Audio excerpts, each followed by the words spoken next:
গাজীপুরের টঙ্গীতে জুলাই শহীদ কিশোরী নাফিসা হোসেন মারওয়ার পরিবারের সঙ্গে সাক্ষাৎ করেছেন মহিলা ও শিশু বিষয়ক মন্ত্রণালয়ের উপদেষ্টা শারমিন মুর্শিদ।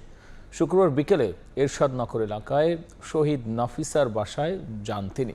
এ সময় নাফিসার পরিবারের প্রতি গভীর শোক ও সমবেদনা জানান উপদেষ্টা। পরে শহীদের কবর জিয়ারত করে আত্মার মাগফিরাত কামনা করেন মহিলা ও শিশু বিষয়ক উপদেষ্টা। তিনি বলেছেন, জুলাই শহীদের আত্মত্যাগ যেন বৃথা না যায় এ বিষয়ে উদ্যোগ গ্রহণ করেছে সরকার। জুলাই শহীদদের স্বীকৃতি দিতে সনদ প্রদানের বিষয়ে কাজ করছে সরকার।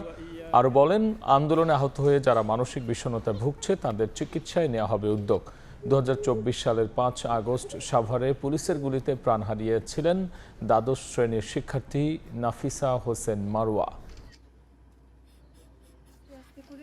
যেভাবে আমাদের আহত ছেলেরা হাসপাতালে গিয়েছে সেই তুলনায় আমাদের আহত মেয়েরা হাসপাতালে যায়নি। আমার একটা দায়িত্ব আমি মনে করি, আমার মন্ত্রণালয়ের ম্যান্ডেটের পরিপ্রেক্ষিতে আমার সেই মেয়েগুলোকে খুঁজে বের করতে হবে। তারা ঘরের অন্ধকারে চলে গিয়ে আর বের হয়ে আসতে চাচ্ছে না, তাদের অনেকে আহত।